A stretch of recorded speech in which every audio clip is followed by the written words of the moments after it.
मैं संजय कुमार बिंद सासाराम नगर निगम के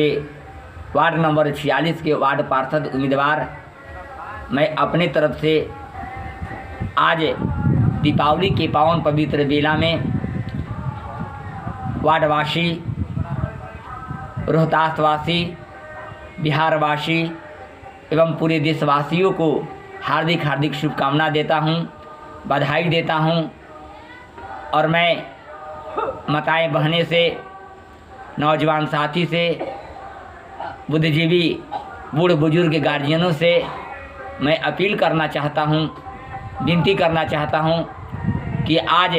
दीपावली के पावन पवित्र बेला में जब शाम को दीपक जलाने के लिए जाएंगे, घर में जलाएंगे, दीवार पर जलाएंगे, उसके साथ साथ मैं आप लोगों से मैं निवेदन करना चाहूँगा, विनती करना चाहूँगा कि लोगों के दिल में दिया जलाने का काम करेंगे।